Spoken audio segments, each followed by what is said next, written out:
पिछली वीडियो में हमने चैप्टर 8 के एक बहुत इंपॉर्टेंट टॉपिक पर डिस्कस किया था, जिसमें हमने आपको बताया था कि किस प्रकार से हम पेड़ पौधों के लिए आवश्यक पोषक तत्वों की उपयोगिता और उपस्थिति का पता लगाते हैं। उसकी कुछ विधियों को हमने डिस्कस किया था, जैसे कि बालू संवर्धन प्रयोग, पादप भस्म विश्लेषण, वर्मिकोलोपोनिक्स, हाइड्रोपोनिक्स इत्यादि हमने आपको पिछले वीडियो के अंदर डिस्कस किए थे। इस वीडियो में जो आवश्यक तत्वों का हमने अध्ययन करना है इस चैप्टर में, उन आवश्यक तत्वों का हम वर्गीकरण इसके अंदर देखेंगे। तो आइए बिना ज़्यादा देर किए हम चालू करते हैं आपका वर्गीकरण। देखिए, आज का जो टॉपिक रहेगा वो है हमारा अनिवार्य तत्वों का वर्गीकरण। अनिवार्य तत्वों का वर्गीकरण बहुत ही इंटरेस्टिंग टॉपिक है। मैं आपको पहले ही बता चुका हूँ कि चैप्टर बहुत इंटरेस्टिंग है और इसके अकॉर्डिंग ही आपको इंटरेस्टिंग वे में इस चैप्टर को पढ़ना है। तो आइए स्टार्ट करते हैं इसका वर्गीकरण। देखिए, वर्गीकरण करने के लिए हमें एक सिंपल सा फंडा आपको याद रखना है। आपको ऑलरेडी पता है कि इस टाइम पे 118 एलिमेंट्स ज्ञात हुए हैं। 118 तत्वों के बारे में अभी तक ज्ञात हो चुका है, जिनमें से 60 तत्व ऐसे हैं जो उपस्थित हैं, जिनका हम आसानी से अध्ययन कर सकते हैं। अब ये 60 तत्व ऐसे हैं जिनको हम देख सकते हैं, महसूस कर सकते हैं, छू सकते हैं या फिर उपयोग में ले सकते हैं। लेकिन ये 60 की सभी के सभी तत्व पौधों के लिए आवश्यक नहीं होते, और यहाँ पर हमें केवल उन्हीं तत्वों का अध्ययन करना है जो पेड़ पौधों के लिए उपयोगी होते हैं।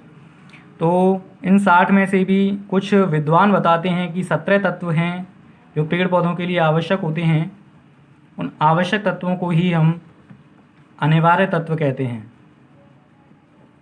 पहले तो आपको यहाँ तक की बात क्लियर करनी है कि टोटल 118 तत्व हैं। आपकी बुक में 105 तत्व दिए हुए हैं, जिनमें से 60 तत्वों की उपस्थिति अभी तक दर्ज की गई है। इन 60 तत्वों का सभी का प्रयोग पौधों के लिए नहीं होता है। केवल 17 तत्व ही ऐसे हैं जिनको आवश्यक बताया गया है। इन आवश्यक तत्वों को हम अनिवार्य तत्व कहते हैं, और जो शेष तत्व हैं, शेष तत्वों को हम अनावश्यक तत्व कहते हैं।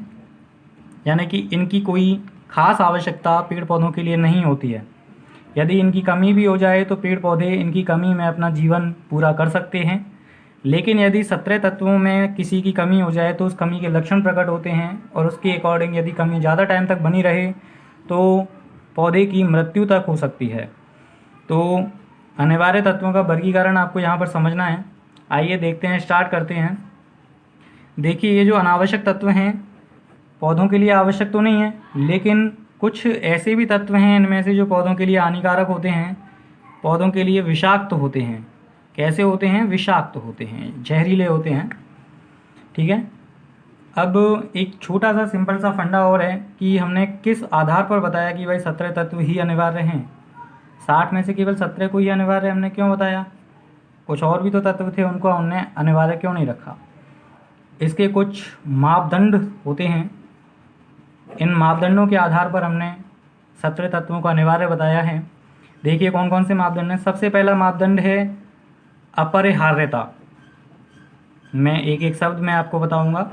अपरिहार्यता का मतलब है कि बच्चों, जो तत्व है वो पौधे की सामान्य वृद्धि और उसके जीवन चक्र को पूरा करने के लिए आवश्यक होना चाहिए। बिना उसकी उपस्थिति में पौधा अपना जीवन चक्र पूरा नहीं कर पाए। ये मुख्य बात है जो आपको इसमें याद रखनी है। दूसरा जो पॉइंट है वो है अनिवार्यता विशिष्टता। जो अनिवार्यता है, अनिवार्यता कैसी होनी चाहिए? अनिवार्यता विशिष्ट होनी चाहिए। अनिवार्यता विशिष्ट होने का मतलब है यदि आवश्यक तत्व की कमी हो जाती है तो उस कमी को केवल उसी तत्व के द्वारा पूरा किया जाए, किसी और तत्व के द्वारा उस कमी को पूरा ना किया जा सके। ये पॉइंट आपको यहाँ ध्यान रखना है। तीसरा जो पॉइंट है वो है कि उपापचयी क्रियाओं में भाग लेने वाला होना चाहिए। उपापचयी क्रिया में सम्मिलित होना चाहिए। जितनी भी उपापचयी क्रियाएं होती हैं पौधे के विकास और जीवन को आगे बढ़ाने के लिए, उन सभी क्रियाओं में ये तत्व भाग लेने चाहिए। इनका पूरा सहयोग होना चाहिए। इन सभी मापदंडों की उपस्थिति के आधार पर, मापदंडों के आधार पर हम ये अंदाज़ा लगाते हैं, ये पता लगाते हैं कि 17 तत्व ऐसे हैं जो पौधे की वृद्धि और विकास के लिए अपरिहार्य हैं। बिना उसके पौधा अपना जीवन चक्र पूरा नहीं कर सकता और वृद्धि नहीं कर सकता। 17 तत्व ऐसे हैं जिनकी अनिवार्यता विशिष्ट है। अगर उनमें से किसी की कमी हो जाती है तो उसकी कमी को किसी दूसरे तत्व से पूरा नहीं किया जा सकता। एग्जाम्पल से समझिए, मान लेते हैं हमारे शरीर में विटामिन ए की कमी हो जाती है। मान लेते हैं हमारे शरीर में किसकी कमी हो जाती है, विटामिन ए की कमी हो जाती है, तो हम उसके लिए विटामिन ए का ही तो सप्लीमेंट लेंगे। ऐसा थोड़ी है भाई विटामिन ए की कमी हुई और विटामिन डी ले रहे हो आप धूप में बैठे हुए, विटामिन डी कहाँ से मिल जाएगी आपको, विटामिन डी तो मिलेगी ना, ए थोड़ी मिलेगी। तो सेम फंडा यहाँ पर है, अनिवार्यता विशिष्ट होनी चाहिए। 17 तत्व ऐसे हैं जिनकी अनिवार्यता विशिष्ट है। अगर किसी तत्व की कमी हो जाती है तो बिना उस तत्व की पूर्ति के उसकी कमी को पूरा नहीं किया जा सकता। तीसरा जो पॉइंट है वो है उपापचय क्रियाओं में सम्मिलित जितने भी आवश्यक तत्व हैं, 17 हमने बताए हैं, ये सभी उपापचय क्रियाओं में सम्मिलित होते हैं। और एक छोटा सा एक और पॉइंट है कि प्रत्येक तत्व की कमी से विशिष्ट लक्षण उत्पन्न होने चाहिए। ऐसा नहीं कि भाई विटामिन डी भी विटामिन ए के लक्षण उत्पन्न कर रही है। विटामिन ए से रतौंधी होता है, आप जानते हो, विटामिन डी से रिकेट्स होता है, बोन्स हड्डियों का रोग है। ऐसे ही पेड़ पौधों के अंदर भी होता है। भाई मान लो नाइट्रोजन की कमी हो गई तो अलग लक्षण दिखेगा, फास्फोरस की कमी हो गई तो अलग लक्षण दिखेगा। तो इस प्रकार से तत्व की कमी के विशिष्ट लक्षण यहाँ पर होने चाहिए। तो यहाँ तक का जो सिंपल फंडा था मैंने आपको केवल यहाँ पर वर्गीकरण का एक छोटा सा मापदंड यहाँ पर बताया है आपको। देखिए अब तक केवल 118 थे जिनमें से 60 की उपस्थिति बताई गई, 17 को आवश्यक बताया गया। शेष जो बचे अपने पास में 43 बचे, उन 43 को अनावश्यक बता दिया गया। अनावश्यक में से कुछ ऐसे भी होते हैं जो विषाक्त होते हैं पादपों के लिए।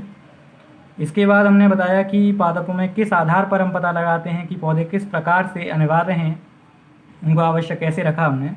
तो उसके लिए अपरिहार्यता, अनिवार्यता और उपापचय क्रियाओं में सम्मिलित और विशिष्टता की कमी के लक्षण जो हैं वो प्रकट होने चाहिए। इस प्रकार से हम इस टॉपिक को यहाँ पर अध्ययन करेंगे। आइए अब ये जो हमने 17 तत्व देखे हैं, इन 17 तत्वों का वर्गीकरण देखते हैं। बहुत ही सिंपल फंडा है। देखिए 17 एलिमेंट्स हैं अपने पास जो कैसे हैं, अनिवार्य तत्व हैं। इन 17 तत्वों को हम अनिवार्य तत्व कहते हैं, एसेंशियल एलिमेंट्स ऑफ प्लांट्स कहते हैं।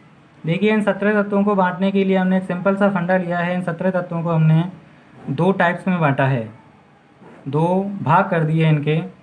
एक तो मैक्रोन्यूट्रिएंट्स और एक है माइक्रोन्यूट्रिएंट्स। मैक्रोन्यूट्रिएंट्स और माइक्रोन्यूट्रिएंट्स, इसको हम कहते हैं बृहद पोषक तत्व और इसे हम कहते हैं सूक्ष्म पोषक तत्व।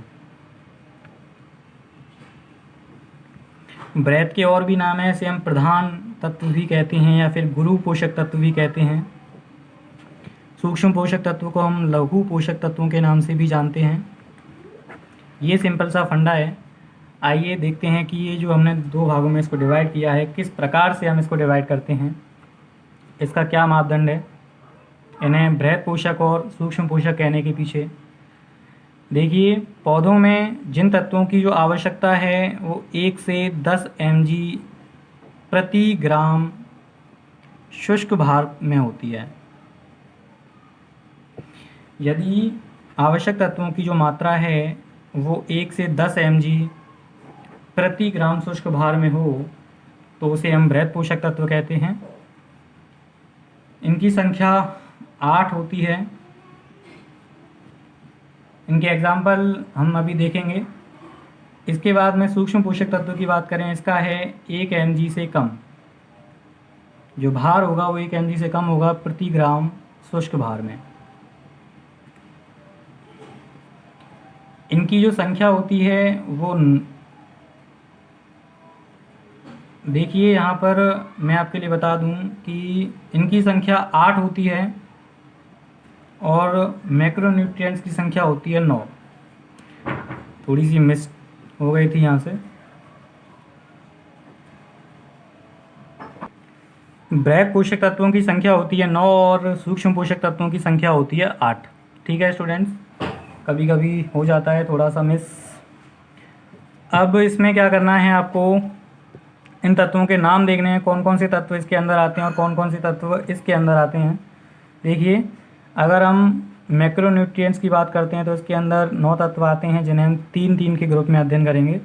सबसे पहला ग्रुप है CHO जो है carbon hydrogen oxygen. Second group है NPK नाइट्रोजन, फास्फोरस, पोटेशियम। इसे हम नेपाल, पाकिस्तान, कनाडा के नाम से भी याद रख सकते हैं। और थर्ड जो ग्रुप है वो है CaMgS। ये 3 ग्रुप हैं जिन्हें हम बृहद पोषक तत्व कहते हैं। इनमें से भी ये जो तत्व हैं, देखिए यहाँ पर ही मैं आपको बता देता हूँ इनके बारे में। ये ऐसे तत्व हैं इनकी न्यूनता नहीं होती कभी, यानी कि ये कार्बन, हाइड्रोजन, ऑक्सीजन ऐसे तत्व हैं जिनकी कमी कभी भी पेड़ पौधे के अंदर नहीं होती है। नाइट्रोजन, फास्फोरस और पोटेशियम, इन्हें हम प्राथमिक बृहद पोषक तत्व कहते हैं। और CaMgS होता है, CaMgS को हम द्वितीयक बृहद पोषक तत्व कहते हैं। यहाँ पर आप ध्यान रखें, यहीं पर मैंने आपके लिए एक छोटा सा पॉइंट यहाँ क्लियर कर दिया है, जिसे हमें आगे क्लियर नहीं करना दोबारा। CHO ऐसे तत्व हैं जिनकी न्यूनता कभी नहीं होती है। और नाइट्रोजन, फास्फोरस और पोटेशियम, इनको प्राथमिक बृहद पोषक तत्व कहा गया है। कैल्शियम, मैग्नीशियम और सल्फर को द्वितीयक बृहद पोषक तत्व कहते हैं। ये 9 तत्व हैं जो आपके बृहद पोषक तत्व के अंदर आते हैं। इसके बाद में 8 तत्व हैं जिन्हें हम रखते हैं किसके अंदर, सूक्ष्म पोषक तत्वों के अंदर। देखिए कौन कौन से हैं। इनमें हैं आपके, इनको आपको 2-2 के ग्रुप में याद रखना है। पहला ग्रुप है Fe boron, Fe boron. Second जो ग्रुप है वो है आपका मैग्नीज और कॉपर। थर्ड जो ग्रुप है आपका वो है जिंक, मोलिब्डेनम। और फोर्थ जो ग्रुप है वो है आपका क्लोरीन और निकल। ये आपके 4 ग्रुप्स के अंदर आपको इन तत्वों को याद रखना है। जो इसमें जो पहला ग्रुप है आपका Fe और बोरोन का, इन्हें कभी कभी हम मध्यवर्ती पोषक तत्व भी कह देते हैं। मध्यवर्ती पोषक भी इनको हम कभी कभी कह देते हैं। शेष अपने हिसाब से अपने अपने कार्य करते हैं, इनकी कमी के कारण विशिष्ट लक्षण उत्पन्न होते हैं। तो यहाँ पर आपका ये जो वर्गीकरण है 17 तत्वों का, वो आपके बिल्कुल समझ में आ चुका होगा। देखिए एक बार मैं इसको दोबारा से पूरा रिवाइज़ कर देता हूँ। जो भी मैंने अब तक आपको वर्गीकरण में पढ़ाया है पूरा एक बार हम रिवाइज़ कर लेते हैं। देखिए वर्गीकरण में मैंने आपको बताया था भाई टोटल 118 तत्व उपस्थित हैं, जिनमें से 60 तत्वों की उपस्थिति दर्ज है, प्रकृति में पाए जाते हैं। 17 तत्व ऐसे हैं जिनको हमने अनिवार्य तत्वों के रूप में जाना है, और अनिवार्यता निर्धारण के लिए कुछ मापदंड होते हैं जिनको हमने आपको बताया है। इसके बाद में अनावश्यक तत्व जो होते हैं 43 हैं, जिनमें से कुछ विषाक्त भी होते हैं, जहरीले भी होते हैं। इसके बाद में 17 तत्वों का वर्गीकरण हमने देखा। 17 अनिवार्य तत्वों को हम 2 प्रकार से बांट सकते हैं, मैक्रोन्यूट्रिएंट्स एंड माइक्रोन्यूट्रिएंट्स। बृहद पोषक तत्व जिसे हम प्रधान या गुरु पोषक तत्व भी कहते हैं, और सूक्ष्म पोषक तत्व जिसे हम लघु पोषक तत्व या गौड़ पोषक तत्व भी कहते हैं। बृहद पोषक तत्व वो होगा जिसकी जो मात्रा है वो 1 से 10 mg प्रति ग्राम शुष्क भार के अंदर होगी। शुष्क भार मैं आपको बता चुका हूँ, जब पौधे में से जल पूरी तरह से उड़ जाता है, उसे इतना गर्म किया जाए कि जल पूरी तरह से बाष्पित हो जाए, तो जो बचता है वो क्या होता है, वो शुष्क भार होता है। क्लियर है। तो 1 ग्राम शुष्क भार में इनकी मात्रा 1 से 10 mg होनी चाहिए, तो बृहद पोषक होगा। अगर 1 mg से कम है तो सूक्ष्म पोषक होगा। क्लियर है। सूक्ष्म पोषकों की संख्या होती है 8, जिन्हें हमें 2-2 के ग्रुप में याद करना है, और बृहद पोषकों की संख्या होती है 9, इसे हमें 3-3 के ग्रुप में याद करना है। पहला ग्रुप है इसका CHO, कार्बन, हाइड्रोजन, ऑक्सीजन। ये ऐसे तत्व हैं जिनकी पौधे में कभी भी न्यूनता नहीं होती है, क्योंकि ये वातावरण से प्राप्त किए जाते हैं, वायुमंडल से प्राप्त किए जाते हैं। सेकंड ग्रुप है NPK, इसे हम प्राथमिक बृहद पोषक तत्व भी कहते हैं। इसका मैं आपको एक और नाम बता देता हूँ बच्चों, ये जो NPK है इसको हम क्रांतिक तत्व भी कहते हैं। NPK का एक और नाम है क्रांतिक तत्व। क्रांतिक तत्व इसे क्यों कहते हैं वो मैं आपके लिए आगे बताऊंगा, क्योंकि उसके लिए आपको कुछ और चीज़ें समझनी होंगी।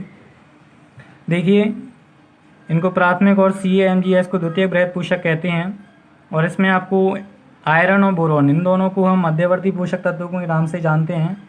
इसके अलावा मैग्नीज, कॉपर, जिंक, मोलिब्डेनम और क्लोरीन, निकल, ये तत्व हैं जिनका हमने वर्गीकरण यहाँ पर किया है। इसके बाद में एक और छोटी सी बात आप यहाँ समझें। देखिए बच्चों, हमने 17 तत्व देखे हैं अनिवार्य, लेकिन इन 17 तत्वों के अलावा भी कुछ तत्व लाभदायक होते हैं यानी कि कुछ हानिकारक होते हैं और कुछ लाभदायक होते हैं। तो उन लाभदायक तत्वों के नाम भी हम यहाँ बता देते हैं आपको। देखिए, सबसे पहला नाम है सोडियम। सोडियम परासरणी सांद्रता यानी कि कोशिकाओं में पदार्थों के आवागमन को नियंत्रित करता है। Silicon, cobalt, selenium. सिलिकॉन और सेलेनियम ज़्यादातर मरुद्भिद पादपों में पाए जाते हैं, और जो कोबाल्ट होता है वो एंजाइमों के सक्रियक के रूप में कार्य करता है, एंजाइमों को सक्रिय करने का कार्य करता है। तो ये कुछ लाभदायक तत्व हैं जिनके नाम आपको यहाँ याद रखने हैं। इसके बाद हम एक और प्रकार का वर्गीकरण इसका देखेंगे। वर्गीकरण में क्या देखना है आप समझिए। इसमें हमें उनके कार्य के आधार पर देखना है भाई कि कितने प्रकार का कार्य ये अनिवार्य तत्व करते हैं। तो आइए अनिवार्य तत्वों का कार्य के आधार पर वर्गीकरण देखते हैं।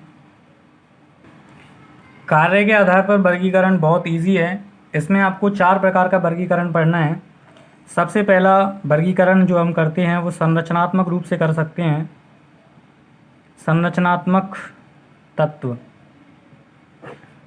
स्ट्रक्चर यानी कि संरचना आ रही है तो सीधा सा मतलब हमें यहाँ पर पता चलता है कि ऐसे तत्व हैं जो किसी भी पादप की, किसी कोशिका की संरचना बनाने का कार्य करते हैं। देखिए कौन कौन से तत्व हैं संरचना बनाने का कार्य करते हैं, जिनमें मुख्य रूप से कार्बन, हाइड्रोजन, ऑक्सीजन और नाइट्रोजन आते हैं। क्योंकि कार्बन, हाइड्रोजन, ऑक्सीजन, नाइट्रोजन ही ऐसे तत्व हैं जो एमिनो एसिड्स का निर्माण करते हैं। और आप जानते हो कि एमिनो एसिड्स आगे जाकर प्रोटीन का निर्माण करेंगे, और प्रोटीन से बहुत सारे हमारे शरीर के अंग बने होते हैं। कौन कौन से अंगों का, कौन कौन से भागों का निर्माण इनके द्वारा किया जाता है। देखिए, कार्बोहाइड्रेट इन तत्वों के द्वारा बनता है, वसा इनके द्वारा बनती है, प्रोटीन भी इन्हीं के द्वारा बनती है, और सबसे मुख्य जो घटक होते हैं आरएनए एंड डीएनए, इनमें भी कार्बन, हाइड्रोजन एंड ऑक्सीजन और नाइट्रोजन का ही योगदान होता है। तो अनिवार्य तत्वों में से कार्बन, हाइड्रोजन, ऑक्सीजन और नाइट्रोजन को हम संरचनात्मक तत्व कह सकते हैं। सेकंड जो वर्गीकरण हम इसका कर सकते हैं वो है ऊर्जा संबंधित तत्व। ऊर्जा संबंधित तत्व क्या होते हैं? ऊर्जा संबंधित तत्व का मतलब है जो एनर्जी पार्टिकल बनाए, ऊर्जा तत्व बनाए, यानी कि ऊर्जा किससे प्राप्त होती है हमें। आप जानते हो कि भाई हमारे अंदर जो ऊर्जा हमें प्राप्त होती है वो एटीपी के रूप में प्राप्त होती है। और एटीपी में आपको देखिए क्या दिखाई दे रहा है, P4 फास्फोरस। तो इसमें क्या होता है, सबसे पहला तत्व तो फास्फोरस हो गया, बिकॉज एटीपी के अंदर आ रहा है। तो ऊर्जा संबंधित तत्वों में आपका फास्फोरस होता है। ऊर्जा कब प्राप्त होगी पेड़ पौधों से हमें? जब पेड़ पौधे प्रकाश संश्लेषण करेंगे। प्रकाश संश्लेषण के लिए आवश्यक होता है क्लोरोफिल, और क्लोरोफिल में होता है बच्चों मैग्नीशियम। कि क्लोरोफिल में क्या होता है, मैग्नीशियम होता है। तो फास्फोरस और मैग्नीशियम ऐसे 2 तत्व हैं जो एनर्जी पार्टिकल्स के रूप में कार्य करते हैं। थर्ड हम ले सकते हैं एंजाइम सक्रियक के रूप में। एंजाइम सक्रियक का मतलब होता है बच्चों, कोई भी एंजाइम है वो निष्क्रिय अवस्था में कार्य नहीं करता है, उसको सक्रिय करना पड़ता है। तो एंजाइम को सक्रिय करने की जो प्रक्रिया होती है वो एंजाइम सक्रियण कहलाती है, और सक्रिय करने वाला पदार्थ सक्रिय एक्टिवेटर कहलाता है। एंजाइम सक्रिय के रूप में भी इन्हीं में से कुछ तत्व कार्य करते हैं, जिनमें आपके मैग्नीज, मोलिब्डेनम, मैग्नीशियम और जिंक ये आते हैं। इनमें से कुछ तत्व तो ऐसे हैं जो एंजाइमों की क्रियाविधि को, मान लो एंजाइम को ज़्यादा काम कर रहा है तो उसकी क्रिया को हमें रोकना है, तो एंजाइम निरोधक के रूप में कार्य करते हैं। कुछ ऐसे हैं कि एंजाइम अगर स्लो काम कर रहा है, धीरे काम कर रहा है, तो उसकी क्रियाशीलता को बढ़ा देते हैं। ठीक है। इसके बाद में एक और प्रकार का जो वर्गीकरण है चौथे टाइप का, वो है परासरणी नियमन। परासरण नियमन हम इसको कह सकते हैं, परासरण नियमन। परासरण नियमन का मतलब होता है कि सेल के अंदर और बाहर पदार्थों का जो आवागमन होता है अर्धपारगम्य झिल्ली के द्वारा, तो उसका नियंत्रण इसके द्वारा किया जाता है। इसमें कौन कौन से तत्व काम करते हैं? इसमें हम पोटेशियम और क्लोरीन 2 तत्वों को यहाँ पर यूज़ करते हैं। ये 2 तत्व ऐसे हैं जो पौधों के अंदर परासरण नियमन का कार्य करते हैं। टॉपिक को आगे बढ़ाते हुए एक और छोटा सा पॉइंट हम आपके लिए बता देते हैं। हमने यहाँ पर 17 एलिमेंट्स पढ़े हैं जो पौधों के लिए अनिवार्य होते हैं, एसेंशियल होते हैं। इन 17 एलिमेंट्स को हम खनिज तत्वों के रूप में या खनिज पोषक पदार्थों के रूप में जानते हैं। आप जानते हो कि खनिज वो पदार्थ होता है जो हमें मिट्टी से प्राप्त हो। तो 17 तत्वों को हमने खनिज पोषक तत्व माना है, लेकिन कुछ विद्वान, कुछ जानकार ऐसे भी हैं जो सभी तत्वों को खनिज तत्व नहीं मानते। क्यों नहीं मानते, इसका एक रीज़न है। देखिए, कार्बन, हाइड्रोजन और ऑक्सीजन, ये 3 तत्व ऐसे हैं जिनको हम मिट्टी से प्राप्त नहीं करते हैं। देखिए, कार्बन जो है वो आपका CO2 से प्राप्त हो जाता है। ऑक्सीजन आपकी यहाँ से आपको कार्बन मिल जाएगा, CO2, O2 और H2O। इन तीनों से आपको O2 मिल जाएगी, ऑक्सीजन मिल जाएगी, और H2O से मिल जाता है हाइड्रोजन। कार्बन, हाइड्रोजन और ऑक्सीजन, ये तीनों तत्व हमें वातावरण के इन तत्वों से मिल जाते हैं, इन पदार्थों से, अणुओं से मिलते हैं। क्योंकि CO2 वायु में है, O2 वायुमंडल में है, और जल भी वायुमंडल से होने वाली वर्षात के रूप में हमें प्राप्त होता है, तो इसीलिए इन तत्वों को खनिज तत्वों की श्रेणी में ना रखकर अखनिज तत्वों की श्रेणी में रखा गया है। आपसे कोई पूछे कि भाई कार्बन, हाइड्रोजन, ऑक्सीजन को खनिज तत्व कह सकते हैं क्या, तो आप बोलोगे नहीं। अगर पूछे क्यों, तो इसका कारण आप बताओगे क्योंकि कार्बन, हाइड्रोजन, ऑक्सीजन वायुमंडल के बाह्य कारकों से प्राप्त किए जाते हैं, ना कि मृदा से। ठीक है, इसके बाद हम एक और फंडा देखते हैं। भाई अब क्वेश्चन उठेगा, नाइट्रोजन जो होती है वो तो वायुमंडल में सर्वाधिक होती है। भाई 78% होती है। आप जानते हो 78% नाइट्रोजन होती है वायुमंडल में। तो जब वायुमंडल में नाइट्रोजन भी है तो नाइट्रोजन को पेड़ पौधे ग्रहण क्यों नहीं करते, ये खनिज तत्वों के अंदर क्यों आता है, इसका एक फंडा है। बहुत इंपॉर्टेंट क्वेश्चन यहाँ से उठता है कि नाइट्रोजन वायुमंडल में सर्वाधिक मात्रा में है, लेकिन फिर भी इसको खनिज तत्व माना गया है। इसका क्या कारण है? इसका कारण यह है कि नाइट्रोजन जो होता है डायरेक्ट पेड़ पौधे इसको ग्रहण नहीं कर सकते। वायुमंडल से अगर हम डायरेक्ट कहें पेड़ पौधों को नाइट्रोजन लेने की, तो वो नहीं ले सकते।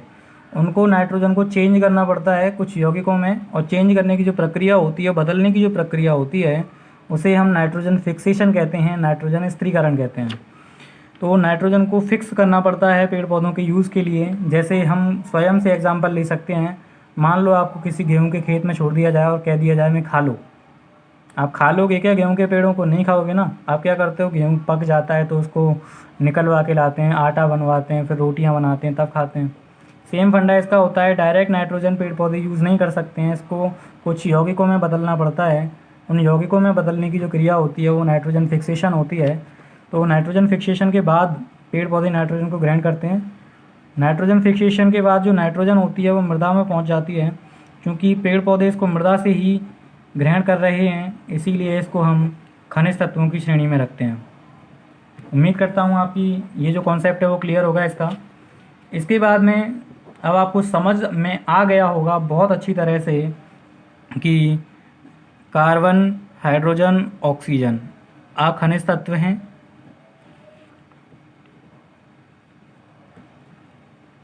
और शेष जो 14 तत्व हैं, 14 एलिमेंट्स हैं, वो खनिज तत्व हैं, क्योंकि उनको मृदा से प्राप्त किया जाता है। कौन कौन से खनिज तत्व हैं इनके बारे में हम आगे डिस्कस करेंगे नेक्स्ट वीडियो के अंदर। तो इस वीडियो में आपने इनका वर्गीकरण पढ़ा है, कौन सी चीज़ हमें कहाँ से प्राप्त होती है ये आपने पढ़ा है।